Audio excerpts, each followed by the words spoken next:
Travel.radio. So, I have Amanda, who's joined us from Gadventures, who's part of our marketing team. Amanda, great to have you on the show. How are you? Good, thank you, Brian. Nice, thanks for having me. No problem. Now, said to all of our listeners, this is a 5-minute roundup of a tour that you've been on or a destination that you've been to with G.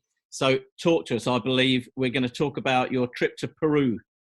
That is correct, yes. So I went to Peru with G back in 2019, and we had an amazing time. We started out in Lima, went through to Cusco, obviously did Inca Trail, went to Machu Picchu, and then from there ended off back in Cusco. Marvellous. Now I'm going to ask you a little bit about that journey, but not just yet. So 3 of your top highlights from that trip. Oh gosh. Okay, so I feel like with Peru, I didn't expect how delicious the food would be. That was huge for me. Like I didn't realize what a foodie destination it was. So that's definitely a highlight, just food in general. Another highlight for sure. I mean, you can't go to Machu Picchu for the first time and not be amazed by it. So of course that would be a second. And then I genuinely just think the culture all around, especially in some of the more local communities that we visited, I just think, you know, the culture is so strong and prevalent, and they're so proud as well. And it was just really incredible to experience that firsthand. Does that count as 3? They're very broad. Yeah, that's Okay. good. We like it. I agree with you on your last point there for sure. Now, the one thing that you learned while you're in Peru that most people wouldn't know. There are so many kinds of potatoes. It is unbelievable. I honestly had no idea. It's hundreds, I think, even if not thousands. I can't remember exactly, but there are so many. And they apparently they have different flavors and different textures and consistencies. So that was something I definitely, unfortunately, no Inca knowledge stands out, but potatoes does. Right? There's so many different potatoes. There we go. Now, you spoke about food as one of your 3 highlights. So I take it that you didn't eat a guinea pig while you were there, but what was your favourite dish? Or it may well have been the guinea pig for all I know. You know what? There were people in our group who actually enjoyed it. I'm not much of a meat person myself. So for me, definitely the ceviche. And I know that's like a standard, but it's just the flavors, especially I'm remembering one specifically in Lima. And it was like unlike anything I'd ever had. I've had ceviche. I've been fortunate enough to have ceviche elsewhere, but that will forever remain in my mind. It was just so fresh. Lovely. And obviously, we all take photos when we're away on a trip. So what's the best photo you have from that trip, and what was the moment? So to me, it was quite special. So it was from the Women's Weaving Project that we visited. And I found it really interesting. I think the context behind it is what makes it so special to me, is because we had just learned about the entire process and the tradition that has been passed down for generations, obviously. And so all it is it's a picture of a few different baskets of finished yarn. But beside it, you can see all the natural elements that they use to dye the actual, yeah, exactly. So I think that's my favorite, just because it was really an embodiment of everything that we're learning, and just how much culture and tradition was really embedded in something that's done every single day for this community. So I love that picture. Fantastic. Well, next time you're in the office, bring that photo in. We need to see it. Will do. Amanda, brilliant. That's 5 minutes on Peru. Thank you for joining us on the show. I'll see you in the office next week. Sounds good. Thanks, Brian. Okay, so as part of this series of quick snippet interviews this week, I am joined by Ant Stone, who's our marketing director here at G. Ant, how are you? I'm very good, thanks, Brian. Great to be here. Seems all very formal, this, given that we work in the office every day together. But anyway, so I'm talking to you about Vietnam, because it's a tour that you've done with Gadventures. So just give us a quick 30-second overview of your itinerary. Yeah, thanks. Joined the classic Vietnam trip just over a year and a half ago now, which flew into Hanoi, traveled via Ha Long Bay, and then down to Ho Chi Minh City by a couple of the real key highlights in Vietnam, including Hue, and Hoi An, which was an incredible trip, and I can't wait to talk more about it. Excellent. And like on that itinerary, was there anything that you could pick out, like activities that you did that, you know, be fascinating for our listeners? Yeah, I'm one of those travelers that doesn't like to know too much before I get into a destination. So I remember having this experience, arriving there in Hanoi and the welcome meeting, and then learning a lot about what we were going to do along the way. Clearly, for me, one of the biggest highlights for it was going to be going to our G for Good project in Hoi An, which is a fantastic project called Oodles of Noodles, which was going to be a standout.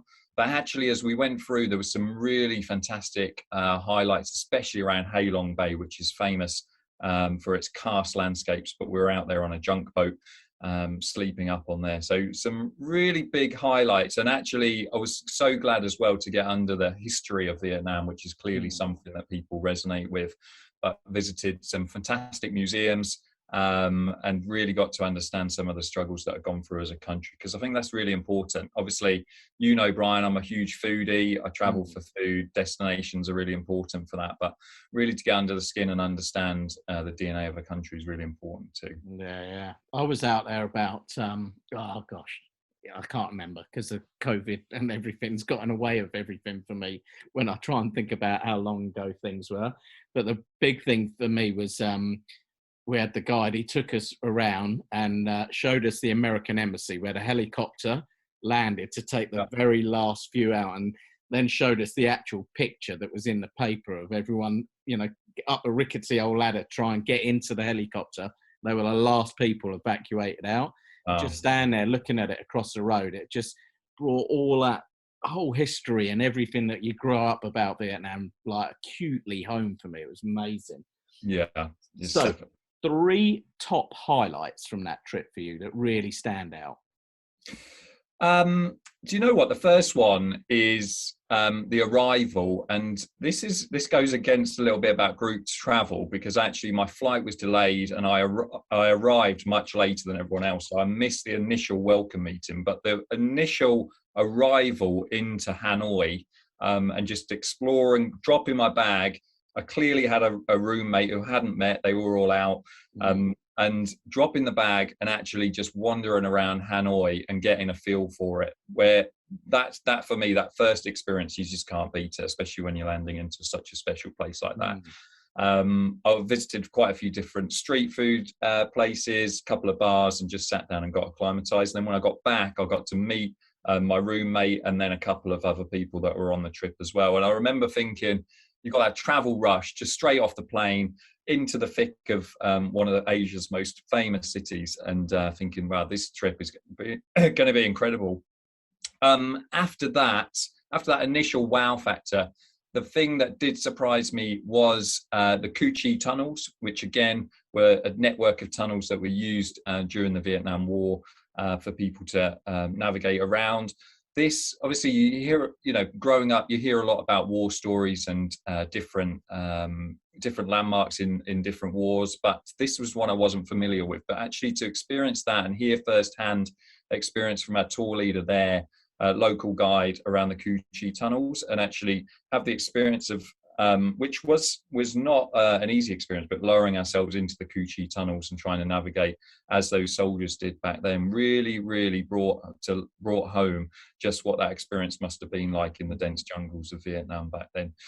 And then the other one would have been, I think in Halong Bay as well. I'm not a great sleeper, and so I was lucky enough to wake up very early, see sunrise over Halong Bay, which was incredible experience. But thinking I was just going to be sat there with my coffee, soon got bumped aside because actually they ran a Tai Chi session on the top of the boat as the sun was coming up. So there's a select number of us. I'm not going to say everyone on the tour got up for that experience, but there was about 6 of us that were doing Tai Chi to the very best of our abilities on top of the boat on Halong Bay, surrounded by this fantastic karst landscape with the sun coming up. And honest to God, I think when I'm having a dark day these days, just thinking back to those moments brings me a really sense of inner peace. It's fantastic. So with that, when you say you think about it, and like, we all love to take photos whilst we're on the tour.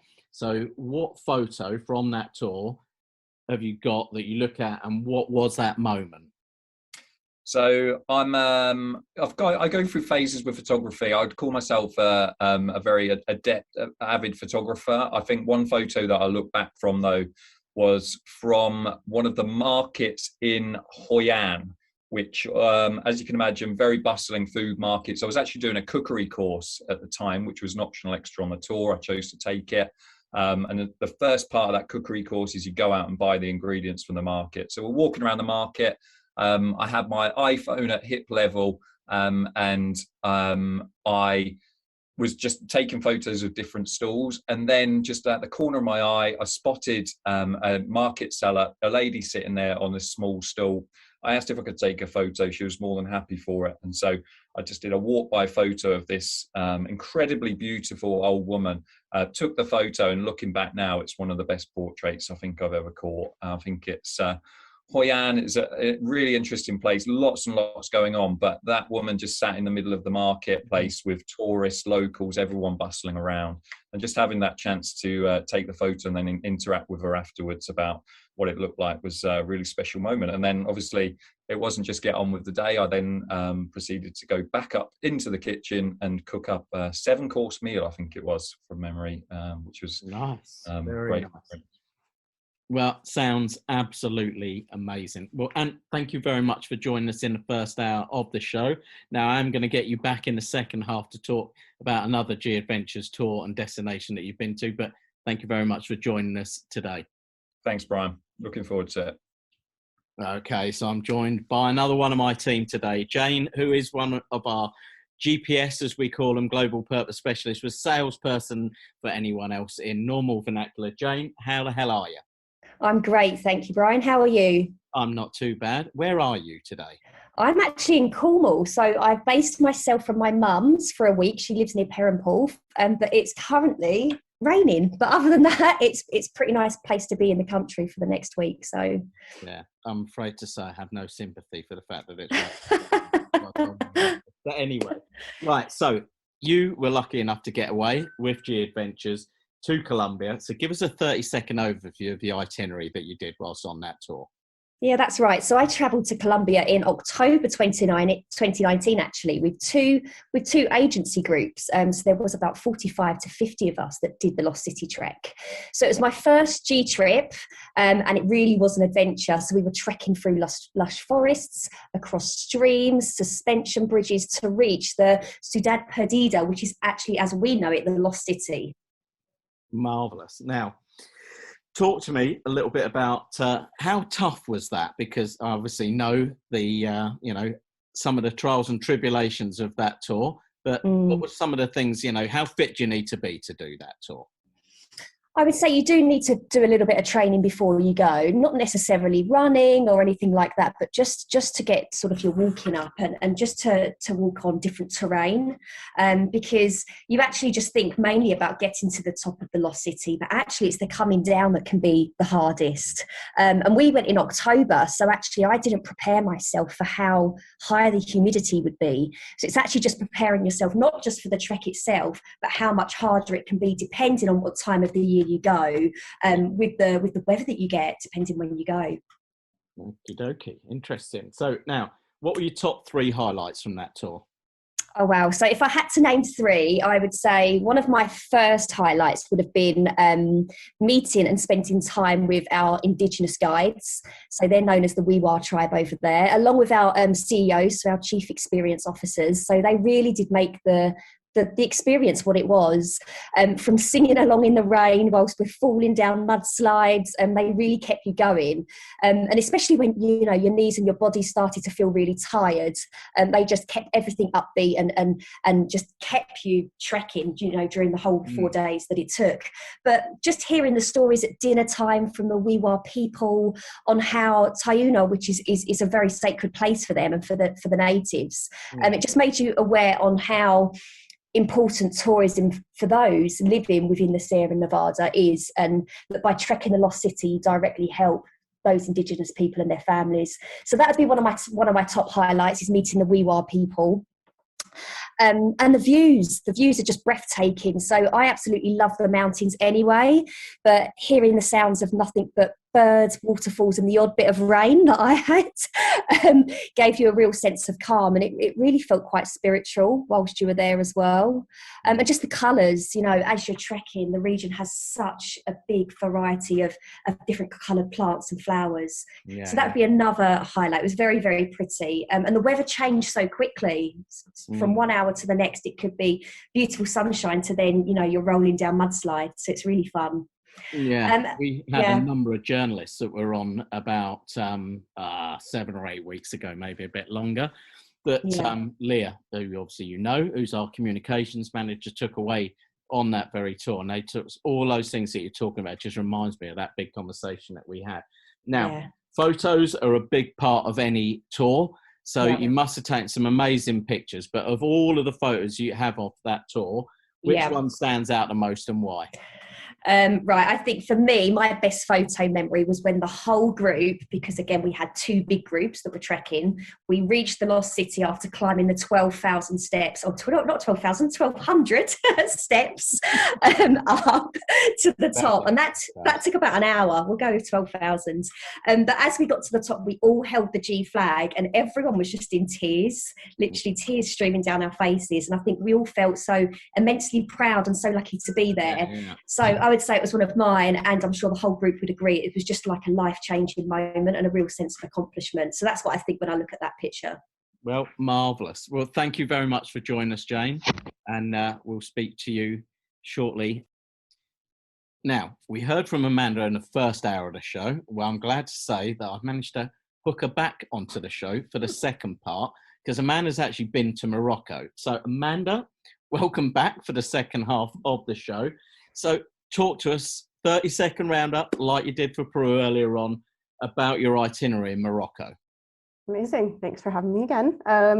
Yes, so for Morocco, we started out in Casablanca, which was just basically the arrival destination. From there, we made our way into Fez, which was incredible. I think that was the first kind of, wow, I'm in Morocco for sure kind of experience. So that was it was amazing. That's also where we spent the most time. So we had 2 nights there instead of just 1, which on the trip I did, it is quite a fast-paced itinerary. So to have those 2 nights, I really felt a lot more of a connection with Fez just because of that. Then after that, we headed out into the desert, which was amazing. Obviously, it was a very long drive, went through the Atlas Mountains and ended up in the desert, which was definitely a highlight, which I can go into later, and then ended off the trip back in Marrakesh. A lot of that culture, a lot of that the market experience for sure. Yeah. And did you do any activities as part of that itinerary? Yeah, so we did. There's quite a few actually. My mum ended up doing I went with my mum. That was very nice. We hadn't spent time together for ages. Marvelous. So it was a nice little trip, and she ended up doing a cooking class, which she loved. I think she even bought a little tagine, brought it back to Canada with her. No. So she loved that. I ended up just exploring a little bit more, went back to a place that I really enjoyed and just had a bit more time there. But yeah, and actually, we ended up sandboarding in the Sahara. So that was fun. Yes, that's great fun, I must admit. I did that in Peru, believe it or not. Did you? As I was out there. Yeah. So top 3 highlights from that trip for you? Oh, I think, definitely Fez. I think the tannery, though it was very pungent, I'm sure as people know, but the tannery itself was incredible because it was a very different experience. I think just the markets in Fez in general are so different to anything I've ever experienced that was a highlight for me, definitely. Second would be when we got into the desert, the rooms that we were staying in. I remember my mom just being like absolutely floored, because it's one of those things that I think she knew all along that we were going to be staying in the desert, and that was great. But I think, when we walked out of the room, there was like a little bit of a ledge, and you can just look out and all you see is desert in front of you. And she was just so taken by it. So I think that for me was like such a highlight, just seeing her reaction. I loved that. And then third, again with my mom, can you tell I haven't seen her in like 2 years? So yeah, I think third would be watching her sandboard down a sand dune in the desert. Like, she's in her 50s, and I was just like, she's howling away, having the best time. So I think that was an amazing experience, actually. Something, again, just so different to the context of what she does on the day to day. Love all of that. That's what I love about our trips, in all honesty, is those experiences create memories that last a lifetime. 100%. Stuff like that, like you say, I mean, I'm being funny, she's not going to do a lot of snowboarding in Canada. To be maybe down the snow maybe, but mountains and such lights, but yeah. And one thing that you learned that most people wouldn't know. This isn't about Morocco itself, but actually about our tours, but how much a CEO, so our tour leaders, how much they do. So on the drive to the desert, it's about a 12-hour drive. It's a long day. And what actually ended up, that's probably one of the most memorable days, actually, was because our tour guide, Yusuf, he just made the journey an experience as well, not just like, you know, he wasn't just sat in the front and just like, you know, we sat there for 10 hours doing absolutely nothing. Like, the journey itself was just such a memorable day. And I think that's something that I didn't realize was a thing. Like, I kind of thought, you know, if you're just driving, then they kind of can take a little bit of a back seat and just chill for a bit, but they don't. They're just constantly on. And really, really impressed by that. Yeah, no, absolutely. I totally agree. Now, we know you like your food. Well, you know, we all work in the same office together, so unashamed by that. And all of us at 100%. Gadventures are massive foodies, let's be fair. Now, what's your best dish from the trip? And I should imagine it's going to be quite hard because the food in Morocco is amazing. The food in Morocco is amazing. I think, you know, of course, it's a lot of tagines. We did have a night that was particularly delicious, though, and it was after one of our group had just gotten engaged on the trip, which was amazing. And I think everyone just ended up, you know, we all just ordered it was a big sharing night because I think everyone was celebrating. And I think the atmosphere of it, we were under the stars, we were outside, they'd just gotten engaged. It was one of the last few nights of the trip, and it was just, so amazing Moroccan flavors all throughout, of course, but I think the experience just added to that, definitely. Yeah, no, it sounds amazing as well. Now, as I said to you earlier in the show, we all love to take a photo whilst we're on holiday. But what's the one photo that stands out from that trip, and why does it stand out when you look at it for you? I think it would have to be, there's a picture taken in the market in Fez. And for me, that was just, again, I think it was that like click moment of like, wow, I'm really in Morocco. Like, this is what I was expecting. And it completely surpassed every expectation I ever had. It's sensory overload, it's colorful, it's cultural. It's just everything. So I think that sums up the entire trip perfectly. Yeah. Actually, we had one of our CEOs on about 6 or 7 weeks ago talking about Morocco. I did regale a story of me getting lost down the back end of the streets of a souk. Yeah, it was that was an interesting tale to an evening. But yeah, that vibrancy is just unbelievable. It is. It's so detailed as well. Like everything from the tiles to the ceramics, like everything's just so detailed. And I mean, I can understand how you got lost because it's very confusing. I would not know my right from left in those places, honestly. Very thankful for our guide, definitely. True. And what I love about it, the haggling. I mean, gosh, yeah. It takes a while to get used to it, but it's like, no, I'll pay that price. No. Get them down to a price. Oh, no, you can't take me that price. It has to go up. I'm like, well, just gone up and down and up and down. Which price do you want? I think my mum was told that they'd marry me for the bag, I think, at one point. So 100%. Yeah. You'd have gone for a couple of camels, I'm sure. Yeah, I think I was wet about 4 times that trip. I love it. Excellent. Well, listen, Amanda, great to have you back on, and I'll see you next week. Sounds good. Thanks so much, Brian. Bye. Thanks. So here we are back again with Mr. Antstone. And so this time we're going to talk about Norway, and specifically the expedition that you were very, very lucky to get yourself onto. So talk to our listeners, quick overview of that tour. Yeah, very, very, very lucky. This is one of the standout moments in my career. But this was joining the cruise, the Norwegian fjords, expedition cruise. Expedition being the ship that we all know and love at Gadventures. We own and operate it in the polar regions. But lucky to join a couple of colleagues as we jumped aboard the G expedition as it travelled up Specifically, the section of that for me was from Trondheim up to Tromsø, which we'll talk some more about today. Excellent. And in terms of the ship, what's your standout feature of the ship? Well, that's a really interesting question. I mean, we know the G Expedition as well as I know it as well as my own children to look at from pictures. I've known it for years, looking at videos, looking at images. But the real standout moment for me is actually getting into the belly of the G Expedition, walking in through the cabins and corridors, and it's suddenly becoming to life like a theatre production. You emerge up these stairwells into the main lounge areas. The kitchen, the buffets, the bars, and everything like that. And suddenly at that moment, the G Expedition just became a much more emotional experience rather than a product that we sell. Suddenly I've made that connection with it. Looking around, meeting the crew, meeting the fellow passengers was a really special moment for me and everyone aboard. Yeah, it's such a great ship, I must admit. So what were your top 3 highlights from that trip? Well, I think the first highlight for me is probably a collection of highlights. One thing I didn't expect to happen on board was some of the lectures and presentations that were happening about the local culture that we were seeing and experiencing, the local nature, the landscapes that we were in, and some of the more technical sides of the G Expedition. I wasn't expecting that at all. In all honesty, it's not something that I normally thought I would have fell for, but you can find me front row every evening listening to some of these lectures because they were just so insightful and really brought to life some of the things that we'd seen and walked around and experienced in the day. So number one, collection of lectures that were happening on board, totally unexpected.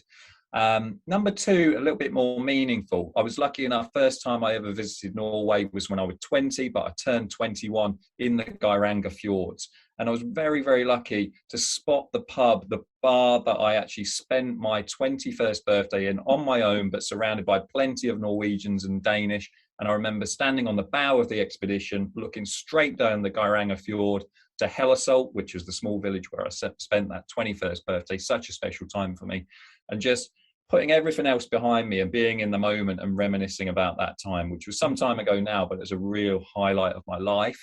And I'm even getting emotional now thinking about that time, both that time and also being lucky enough to spot that shoreline from the expedition. Number 3, this is a tough one because there's so many other magical moments. But do you know what? Number 3 is also an unexpected experience on board the expedition. I knew I'd be able to get a beer, but what I didn't expect was one of the most lively, happening evening experiences which happen in the Polar Bar. Every evening there was a dartboard, there was often a live band, karaoke, and it wasn't just like a British pub where we all sit in the corners and kind of sup our ale. This was like getting involved, mixing it up with the different customers, and the crew were unbelievably fantastic. And on the final night they auctioned off the t-shirt from the band and also the G Expedition flag, and that's when you saw the connection that had happened on board that ship. It was unreal.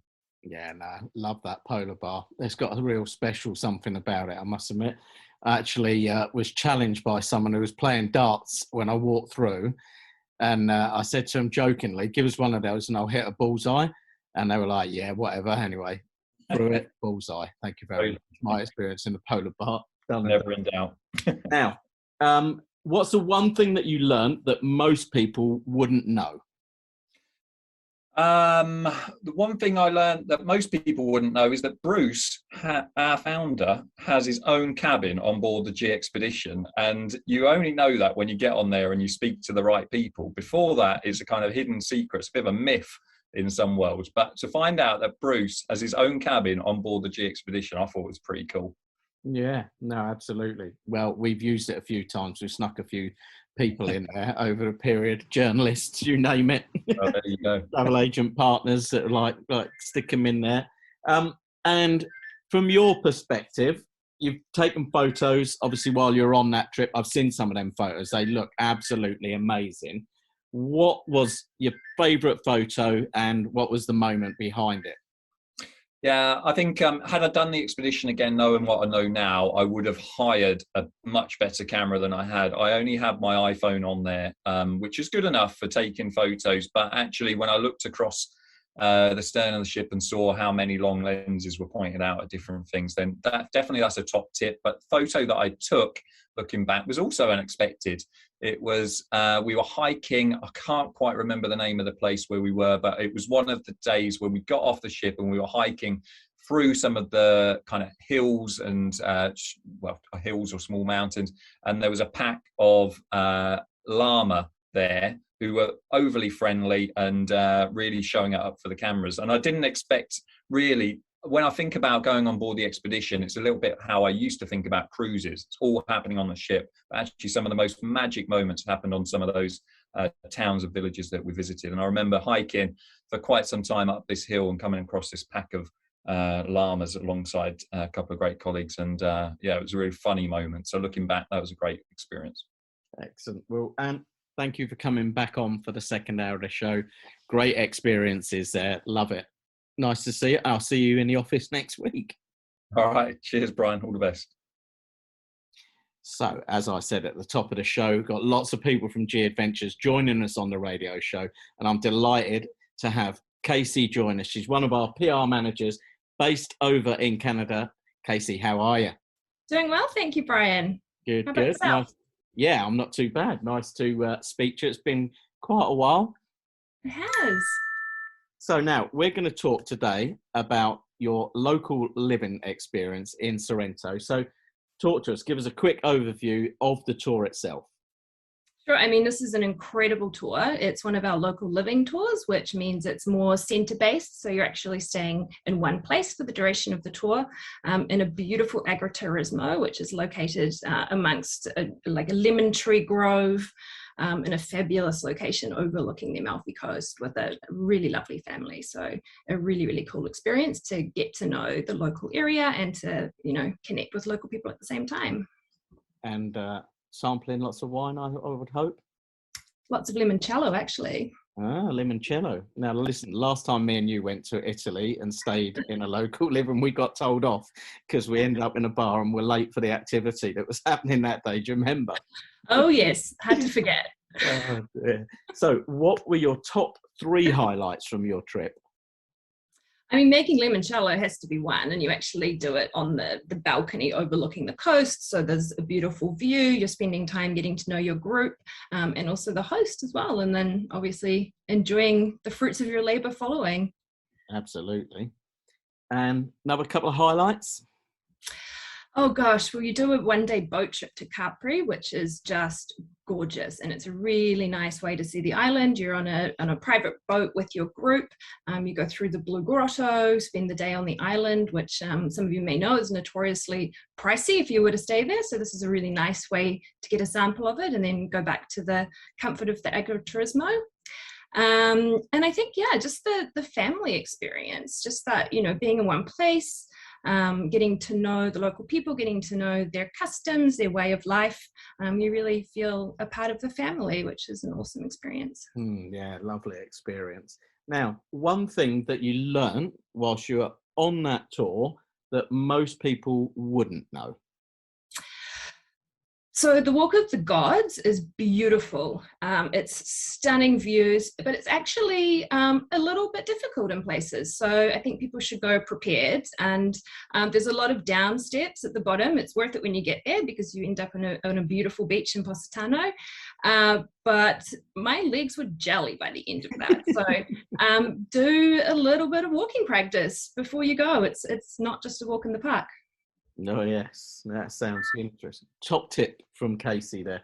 Now, we all love our food at Gadventures. So what was your best dish for you from that trip? I have to say it was the homemade pizza. So that's one of the experiences that you have at the Agriturismo, learning to make proper Italian pizzas with an Italian nonna in the wood-fired pizza oven on the property. Really neat experience, and also a great time to bond with your group as well. Yeah. Oh, making me hungry now. Talk about pizza. And listen, we all love to take photos whilst we're on tour. So from that tour, what's the one photo that sort of stands out, and what was that moment, and why does it stand out for you? It has to be the view from that property. It is just stunning. And, obviously we had a few late night limoncellos up there with the group. So really nice place to spend time. There's just this gorgeous big tree in the background, and we just spent so much time overlooking the Amalfi Coast. And yeah, take me back. Yeah, that's all. I want to go there now, actually. It's amazing. Well, brilliant. Nice, quick whistle-stop tour from your time there. So thank you very much for patching in, updating our listeners on your tour. Great to see you and to speak to you, as always, Casey. Thanks, Brian. We'll have to do local living again sometime. 100%. Changing the world just by having the time of your life sounds too good to be true, doesn't it? But when you travel with Gadventures, that's exactly what you're doing. Our small group tours were built to directly benefit the people and places they visit. So on top of having an incredible, immersive, one-of-a-kind travel experience, you'll also be doing your parts to make the world a better place. Ask your travel agent or visit gadventures.com to learn more about the power of your travel plans and to book your next life-changing experience.